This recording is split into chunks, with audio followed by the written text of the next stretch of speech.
ఓం మహాగణాధిపతయే నమః. ఓం గురుభ్యో నమః. ఓం శ్రీమాత్రే నమః. పరమేశ్వర స్వరూపమైనటువంటి జ్యోతిష, వాస్తు మరియు ఇతర అనేకమైనటువంటి శాస్త్రములను మనకు అందించినటువంటి మహర్షులకి నమస్కారం. హయగ్రీవ హయగ్రీవ హయగ్రీవేతియో వదేత్తస్య నిస్సరతే వాణి జహ్నుకన్యా ప్రవాహవత్. అరుణాం కరుణాతరంగితాక్షీం ధృతపాశాంకుశపుష్పబాణచాపాం అనిమాదివిరావృతాం మయూకై అహమిత్యేవ విభావయే భవానీం. శ్రీమాత్రే నమః. ప్రేక్షకులందరికీ కూడా ఆ లలితాంబిక అమ్మవారి యొక్క అనుగ్రహం పరిపూర్ణంగా కలగాలని మనస్ఫూర్తిగా కోరుకుంటూ మనం ఈరోజు చెప్పుకోబోయేటువంటి టాపిక్ ఏదైతే ఉందో, పర్టికులర్గా ఒక్కొక్క లగ్నానికి, లగ్నం తెలియని వారు రాశిని చూసుకోవచ్చు, సెకండ్ ఆప్షన్ అది. బట్ పర్టికులర్ లగ్నాలకి ఇన్ జనరల్గా మీకు వేటి మూలంగా ఇబ్బంది అనేటువంటిది కొంచెం ఉంటుంది, వేటి మూలంగా బాగుంటుంది అనేటువంటి విషయాన్ని ఇప్పుడు నేను చెప్తాను. అయితే ఇందులో దీనికి కొన్ని కండిషన్స్ ఉంటాయి. ఇది మనం జనరల్గా చెప్పుకునేది, బట్ మీ పర్సనల్ చార్ట్ని బట్టి కొన్ని కండిషన్స్ ఉంటాయి. అదేంటి అనేటువంటిది నేను మీకు లాస్ట్లో చెప్తాను. సో వీడియోని ఆఖరి వరకు చూడండి. దాని ద్వారా ఏమవుతుందంటే పర్టికులర్గా మీరు దీన్ని ఎంతవరకు, నేను చెప్పిన కాన్సెప్ట్ని ఎంతవరకు మీరు ఆలోచిస్తూ ముందుకు వెళ్ళాలి, దీనివల్ల ఎటువంటి లబ్ధీలు పొందుతారనేటువంటిది మీకు తెలవడం జరుగుతూ ఉంటుంది. సో వన్ బై వన్గా ఒక్కొక్క లగ్నం నుంచి మనం ఇప్పుడు చెప్పుకుందాం. మకర లగ్నము, మకర రాశి. మకరం వారికి లగ్నం తెలిస్తే లగ్నం చూసుకోండి, లగ్నం తెలియనటువంటి వారు రాశిని చూసుకోండి. రాశి నుంచి కనుక చూసుకునేటట్లయితే ఇందులో చాలామందికి సందేహం కలగొచ్చేయండి, మరి ఈ రాశిలో ఈ నక్షత్రం వారికి కూడా వర్తిస్తుందా? ఎందుకంటే మకరంలో ఉత్తరాషాఢ 4వ పాదం, ఉత్తరాషాఢ 2, 3, 4 పాదాలు, శ్రవణము, ధనిష్ట అంటే శ్రవణ నక్షత్రము, ధనిష్ట 1, 2 పాదాలు కూడా ఉంటాయి. మీకు పర్టికులర్గా ఏంటంటే ఈ రాశి వారికి,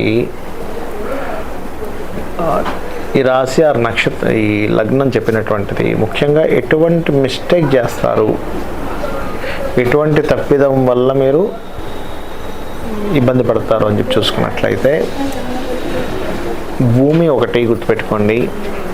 భూమి కమ్యూనికేషన్స్లో అవతల వాళ్ళు ఏదో చెప్పినటువంటి నిజమను కొన్ని నమ్మడం వల్ల కొన్ని నష్టపోవడం జరుగుతుంది.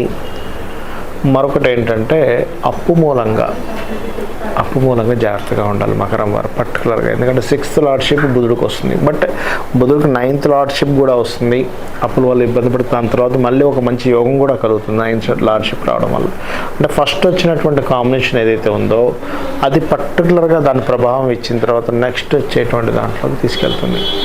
అయితే మీరు గనక మకరం వారు పర్టికులర్గా ఈ అప్పుల బాధలో పడకూడదు అంటే వీళ్ళకి బెస్ట్ మంత్ర ఈజ్ ఓం అపర్ణాయే నమః.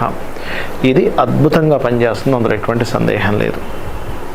అయితే ఇది ఎక్కువగా అప్పుల పాలు అయిపోయిన వాళ్ళ జాతకాలు కనుక నేను గమనించినట్లయితే బుధుడు బాగా స్పాయిల్ అయిన వాళ్ళకి నేను చూసాను అప్పుల పాలవడం. నాకు తెలిసినటువంటి కొన్ని సంవత్సరాల క్రితం మాట, ఇప్పటిది కాదు, ఒక 15 ఏళ్ళ క్రితం మాట ఇది. 15 years బ్యాక్ ఒక అతని జాతకంలో అతను అన్ని విషయాల్లో చాలా బాగుండేవాడు. అన్ని తెలివితేటలకు కానీ లేకపోతే ఒక క్యాల్కులేషన్ చేయడం కానీ అన్నీ బాగుండేది. బుధుడు స్పాయిల్ అయ్యాడు అతని జాతకంలో. సరిగ్గా బుధుడు అంతర్దశ జస్ట్ ఒక 2.5-3 సంవత్సరాల దగ్గర వచ్చింది. ఆ టైంలో అతను తీసుకున్నటువంటి చిన్న ఇదేంటంటే తప్పుడు నిర్ణయం ఏంటంటే, ఒక బిజినెస్ పెట్టడం కోసం తీసుకున్న అప్పు. అప్పటి వరకు అతనికి ఎటువంటి ఇబ్బంది లేదు. ఆ చిన్న అప్పు తీసుకున్న తర్వాత ఆ ఒక్క దాంతో అతను వేసుకున్న మిస్క్యాలిక్యులేషన్ అయింది. అక్కడ ఎప్పుడు జీవితంలో ఎప్పుడు మిస్క్యాలిక్యులేషన్ చేయలేదు, అక్కడ అయింది. ఆ అప్పు కాస్త ఇంకొక అప్పుగా ఆఖరికి ఇతను ఏదైతే ఓన్ బిజినెస్ ఏదైతే ప్రజెంట్ నడిపిస్తున్నట్టు అతనికి ఏదైతే బిజినెస్ ఉండేదో దాన్ని కూడా అమ్మేసి అప్పు తీర్చాల్సిన పరిస్థితి వచ్చింది. ఈ విషయం నేను మీకు ఎందుకు చెప్తున్నానంటే, సహజంగానే మకర లగ్నానికి లగ్నాధిపతి ద్వితీయాధిపతి ఒక్కడే అవుతాడు. అంటే అతని ధనం ఒకటే. అంటే అతను ఎప్పుడూ కూడా కాపాడుతున్నటువంటిది అతని కుటుంబ సభ్యులు, అతని అతను ఎప్పుడూ సేవ్ చేస్తూ ఉంటుంది. అంటే అతని యొక్క కుటుంబ సభ్యులు మరియు అతని యొక్క ధనము, తను సేవ్ చేస్తుంటుంది. ఎంతసేపు ఎప్పటివరకు సేవ్ చేస్తుంది? ఈ బుధుడు బాగున్నంతసేపు, ఈ శని బాగున్నంతసేపు బాగుంటుంది ఇతనికి. అంటే చాలామంది జాతకాల్లో ఏమవుతుంటుందంటే శని బుధుడు ఇద్దరూ పోయారు మకర లగ్నానికి, అప్పుడు వాళ్ళకి సరైన వృత్తి లేకపోవడం కానీ, అంటే శని బుధుడు ఇద్దరూ కనుక పాడైతే సరైన ధనం రాకపోవడం జరుగుతూ ఉంటుంది. గురువు కూడా స్పాయిల్ అయితే ఇంకా అధిక ఖర్చులు అవుతూ ఉంటాయి.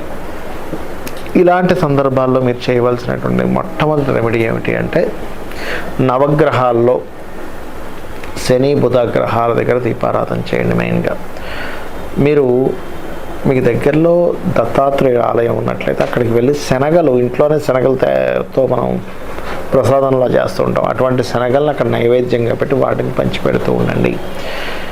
చాలా తీవ్రంగా ఖర్చులు ఉన్నాయండి, నేను బయటపడలేకపోతున్నాను అనుకునే వారికి ఇంకా గొప్ప రెమెడీ ఏమిటంటే, ఒక 40 రోజుల పాటు దీక్షలా తీసుకొని మీకు దగ్గరలో ఏదైనా గోశాల ఉన్నట్లయితే గోశాలకు వెళ్ళి అక్కడ కూర్చొని వాటికి ఏదైనా అరటిపండు లాంటివి తినిపించి, అరటిపండు కదా అరటికాయ లాంటివి తినిపించి అక్కడే కూర్చొని మీరు మెడిటేషన్ లాగో, లేకపోతే గురు చరిత్ర, లేకపోతే జయ గురుదత్త, శ్రీ గురుదత్త అనే నామస్మరణం, లేకపోతే కొంతమందికి ఓం నమ శివాయ కానీ ఓం నమో నారాయణాయ అనేటువంటి నామస్మరణ చేయాలనిపిస్తుంది. ఇవి చేస్తూ ఫస్ట్ ఆఫ్ ఆల్ పర్టికులర్గా అంటే ధనం సంబంధించిన విషయంలోనే ఇబ్బంది ఎక్కువగా పడుతున్నట్లయితే ఓం సంపత్కరీ సమారూఢ సింధుర వ్రజ సేవితాయే నమః అనేటువంటి నామస్మరణ మిమ్మల్ని ఈ అప్పుల బాధల నుంచి బయటపడేస్తుంది. వీడియోని నేను ఎండింగ్ వరకు చూడమన్నది ఎందుకు అనేది ఇప్పుడు చెప్తానండి. మీకు ప్రతి జాతకానికి కొన్ని కండిషన్స్ ఉంటాయి. ఇప్పుడు మేషలగ్నం నుంచి మీనలగ్నం వరకు మనం ఒక్కొక్కటి చెప్తూ వస్తున్నాం. అందులో పర్టికులర్గా మీరు అర్థం చేసుకోవాల్సింది ఏంటంటే, ఇప్పుడు మనం చెప్పుకున్న టాపిక్ ఏదైతే ఉందో అది పర్టికులర్గా మనము కర్మ, అంటే ఒక కర్మ పర్పస్ మీద ఈ భూమి మీదకి వచ్చాము, దాన్ని ఏ రకంగా మనం అవాయిడ్ చేయగలము, దాని నుంచి ఏ రకంగా తప్పించుకోగలము, దాన్ని ఏ రకంగా నల్లిఫై చేసుకోగలము, అంటే ఏ దేవత ఆరాధన చేసుకుని నల్లిఫై చేసుకోగలము అనేది చెప్పాను మీకు. అయితే ఇందులో ఇది ఖచ్చితంగా మీకు జరగాలి అంటే, ఇప్పుడు నేను చెప్పినటువంటిది ఏదైతే ఉందో దాని నుంచి మీరు బయటపడాలి అంటే మీరు ముఖ్యంగా చేయవలసినటువంటిది చెప్పిన రెమెడీ కంటిన్యూస్గా చేయండి, ఎన్ని ఆటంకాలు వచ్చినా. ఎందుకంటే మీరు ఏదైతే ఇప్పటివరకు మీ లగ్నం గురించి విని మీరు ఏదైతే మీరు చేద్దాం అనుకుంటారో అది చేయడం అంత సులభం కాదు. మీకు ఖచ్చితంగా అది చేసే క్రమంలో ఖచ్చితంగా మీకు ఆటంకాలు వస్తాయి. ఎవరో సడన్గా అదే సమయం ఈ రోజు నుంచి మొదలు పెడదాం అనుకునేసరికి ఏదో ఫోన్ కాల్ వస్తుంది, లేకపోతే ఇంకెవరు ఏదో జరుగుతుంది ఫ్యామిలీలో, ఏదో అడుగుతూ ఉంటుంది. ఎందుకు అంటే మిమ్మల్ని అంత ఈజీగా కర్మ వదిలిపెట్టకుండా ఏదో రూపంలో అది అనుభవించేలా చేస్తూ ఉంటుంది. కాబట్టి ఖచ్చితంగా మీరు ఏం చేయాలంటే సంకల్పం తీసుకోవాలి. ఎట్టి పరిస్థితుల్లో కొంతమందికి నేను చూశాను, అదే రోజు అనారోగ్యం చేయడం, జ్వరం రావడం, కడుపు నొప్పి రావడం, ఇంకేటో ఊరెళ్ళాల్సి రావడం, అంటే ఏదో కారణం చేతది ఆపుతూ ఉంటుంది. కాబట్టి ఫస్ట్ ఎటువంటి సిచ్యువేషన్స్ ఉన్నా కూడా మీరు కంటిన్యూస్గా రెమెడీ చేయడం ఆపకండి. రెండవది, మీరు చేసే రెమెడీ ఎవరికి కూడా నేను దీనికోసం చేస్తున్నానని చెప్పని, ఈ సంకల్పం కోసం చేస్తున్నాను అనేటువంటి చెప్పకండి. చేస్తున్నానని చెప్పండి కానీ ఏ సంకల్పం కోసం చేస్తున్నానని చెప్పకండి. నేను రోజు ఇప్పుడు ఉదాహరణకు సూర్య నమస్కారాలు చెప్పాను, రోజు సూర్య నమస్కారాలు చేసుకోమని చెప్పాను, నేను చేసుకుంటున్నాను, నాకు బాగుంది. లేదా ఇంకోటి, కొంతమందికి లలిత సహస్రనామాల్లో కొన్ని మంత్రాలు, లేకపోతే కొంతమందికి వారాహి అమ్మవారిని, ఇట్లా రకరకాలు చెప్పున్నాను. నేను అనేది ఏంటంటే, నేను పర్టికులర్గా నా సంకల్పం ఇది, ఈ సంకల్పం కోసం చేస్తున్నా అనేది మాత్రం ఎవరికి రివీల్ చేయకండి. ఎందుకంటే ఏదైనా ఒక విషయం గుర్తుపెట్టుకోండి, ఏదైనా ఒక విషయం కనుక మీరు రివీల్ చేశారంటే అది అయ్యే ఛాన్సెస్ తగ్గిపోతాయి. గుర్తుపెట్టుకోండి, అది ఏదైతే అవ్వాలో ఆ ఛాన్సెస్ పూర్తిగా తగ్గిపోతుంది. బికాజ్ ఆఫ్ మీ మిత్రులు ఉండొచ్చు, మీ శత్రువులు ఉండొచ్చు. మీ శత్రువులు మీరు అలా అవ్వకూడదని కోరుకునే వాళ్ళు ఉంటారు, మీరు బయటపడకూడదని కోరుకునే వాళ్ళు ఉంటారు. కష్టాల్లో ఉన్న వాళ్ళు కూడా బయటపడకూడదని కోరుకునే శత్రువులు ఉంటారు, గుర్తుపెట్టుకోండి. కాబట్టి పొరపాటును కూడా మీరు ఏ పర్పస్ కోసం ఏం చేస్తున్నారు అనేది ఎవ్వరికీ తెలియనీయకండి. ఇది చాలా ముఖ్యం, గోప్యంగా చేసుకోవాలి.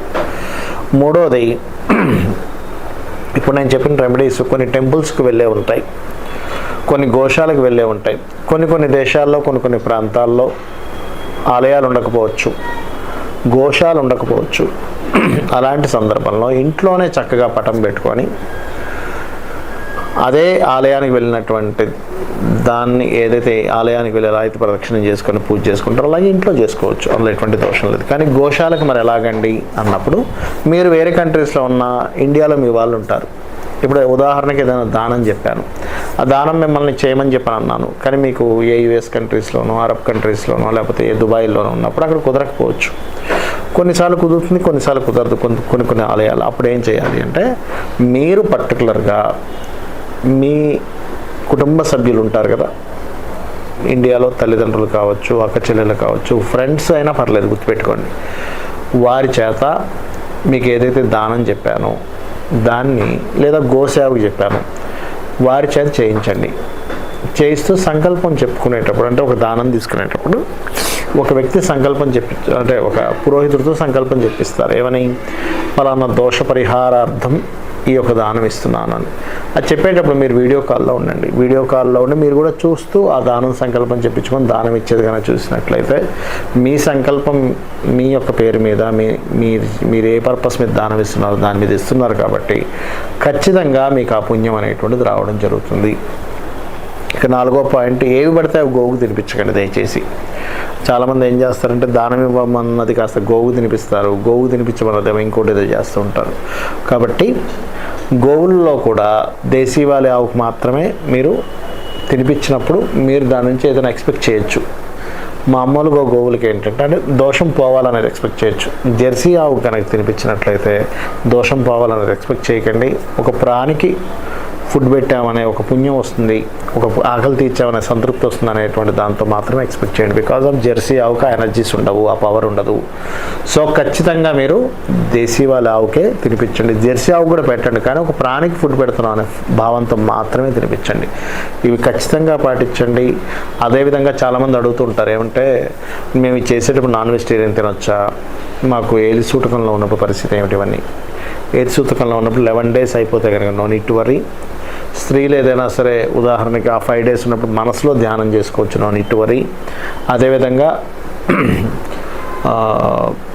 నాన్ వెజిటేరియన్ అలవాటు ఉన్న వాళ్ళు పొద్దున్న దానం ఇచ్చేసారు, మధ్యాహ్నం తినొచ్చు, కానీ తిన్న తర్వాత మాత్రం దానం ఇవ్వకండి దయచేసి. సో ఇవి పాటించండి. ఖచ్చితంగా మీకు ఆ యొక్క అమ్మవారి అనుగ్రహంతో పరిపూర్ణమైనటువంటి విజయాన్ని మీరు సాధించాలని మనస్ఫూర్తి కోరుకుంటూ, శ్రీమాత్రే నమః.